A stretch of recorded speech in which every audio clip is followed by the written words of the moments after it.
Satan offered him the world, right? So the world Yeah, which because already do you Jesus believe, okay, owns. you're quoting Matthew, right? Do you Yeah. finish Matthew, or do you pretend that you actually read my gospel to understand it? Because the very Matthew or Luke you're citing says that Okay. when Jesus came to the earth, he set aside his authority and became a servant. So that Okay. means though the Son of God owns all things, for a season he entered the world as a servant, a slave, and set aside his authority as king. Okay. I'll go through it again. Yeah. Thank you for giving me a chance. Yeah.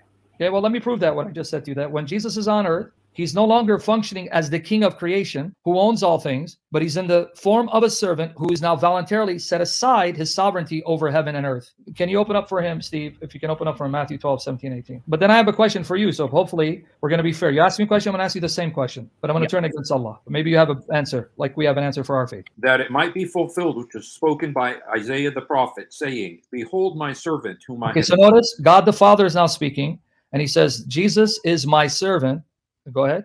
whom I have chosen, my beloved, in whom my soul is well pleased. Now, show him one more.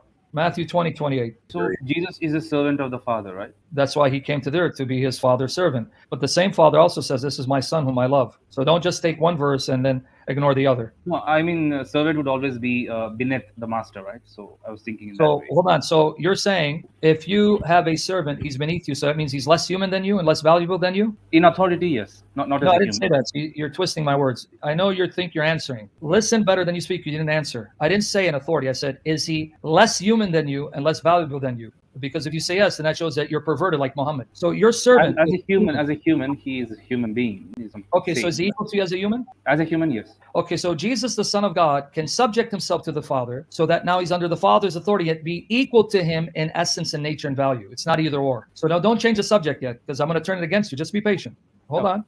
Matthew 20, 28. Read for him, Matthew 20, 28. Even as the Son of Man came not to be ministered unto, but to minister, and to give his life a ransom for many. So instead of going to anti-Christian Muslim websites and just taking verses out of context, try to read my Bible in context to understand it. So Jesus on earth is a servant who comes to serve, not to be served, for a season. And then he enters back into heaven and regains the authority he had. But let's put that aside. I want to ask something about your God, Allah. Does your God, Allah, inherit? Does he receive an inheritance? I have no idea. I mean, I didn't. You said you're Muslim, right? Yeah. Your Quran says yes. One of the names of your God is Al-Warith, the inheritor.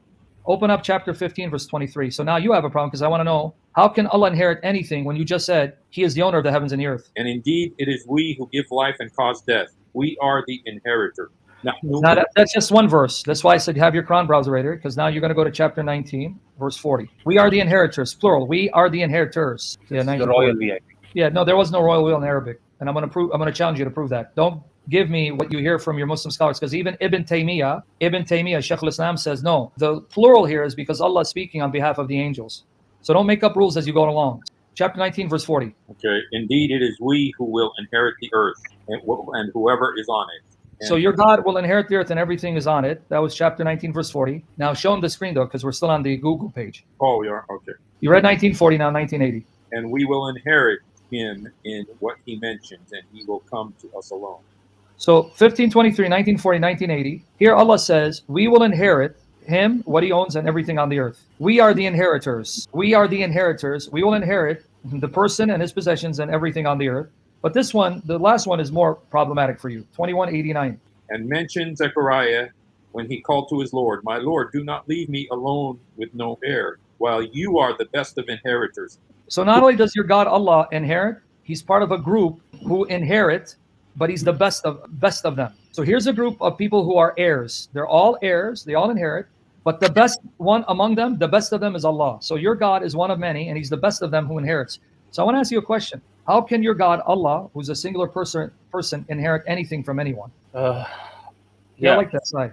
Yeah, I mean, people inherit stuff which they don't own, but here Allah clearly owns everything. So No, wait. Don't change the definition. You just said people inherit stuff they don't own, but your God inherits. So be consistent with your logic. That means he doesn't own everything.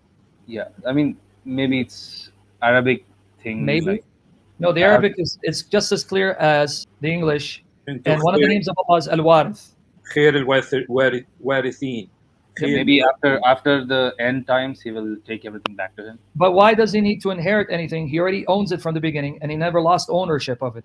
It's semantics, I guess. Yeah. Also, the Quran, which is the speech of Allah, and it's perfectly eloquent, it's simply semantics. And how do you know this? You're not a It's prophet. You're not a messenger. You don't receive wahi. And how dare you say it's simply semantics when you believe this is the speech of your God, and your God is the best communicator. No one speaks clearer or better than him. yeah. Okay. Now, but do you agree? Let's put that aside now, because you have no answer for it, unlike us who have the truth. Do you agree that one of the names of Allah is Al-Warith, and that's the name you can't give to someone? That Allah as Al-Warith, the heir, He is the heir who inherits the heavens and the earth. Only He inherits the heaven and earth. As a title, yes. As a title, yes. What the title means that there's something true of Allah that can't be true of someone else. So if He's called Al-Warith, the heir, it's because He inherits the heavens and the earth. Do you agree? Yeah, yeah. He's Okay, like good. eternal So inheritor, something like that. can you ascribe that to a creature?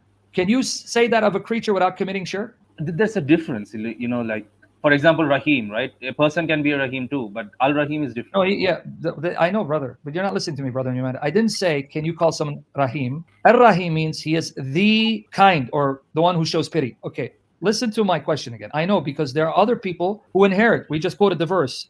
Of course, there are others who inherit. That's not what I said. I said, do you agree? Allah as Al-Warith, the heir, means that He alone inherits the heavens and the earth. All of it is His inheritance, something only true of Him and not someone else. Yes, yes. Others cannot get that title, yeah. Okay, good. So if you say that of a creature, then you commit shirk, right? Yes. Okay. Now open up for him. Go to Matthew 21, read 37, 38. But last of all, he sent them to him his son. They said, they will reverence my son. But when the husbandmen saw the son, they said among themselves, this is the heir.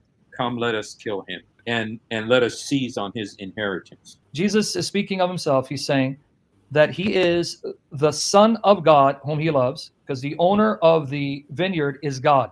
And he says, the owner sent to them, last of all, his son whom he loves, right? And he says, they will reverence my son. And then they realize that's the heir. This son of the owner is the heir. All that the owner owns is his inheritance. Let's kill him and we'll get the inheritance.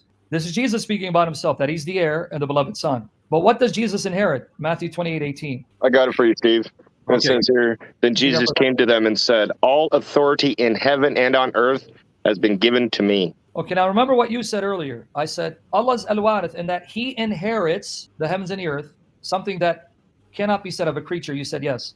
So now explain to me, how could Jesus say He's the heir who inherits the heavens and the earth? The entire heavens and earth, meaning all creation, is His. How could He say that if He's a Muslim? Yeah, I mean, Jesus spoke stuff that no other prophet has spoken before. There's some complications in it. I agree with it. Like, no prophet would say, I am the inheritor, right? So I think he's something more than a prophet here in this. No, but it's not prophet only, friend. Be consistent with what you said. When I asked you, Allah is Al-Warith, the heir, meaning He's the one who inherits the heavens and the earth, something that's not true of anyone else. So Allah alone is the heir of the heavens and the earth. The heavens and the earth will be His alone. Jesus said, I'm the heir, and the heavens and the earth are mine. They belong to me. So how can Jesus say that if He's not God? Don't just say more than a prophet. Be consistent. Take it all the way. Yeah, I mean, yeah, obviously it would sound like that he's some divinity. He sounds like God, right? Yeah, yeah.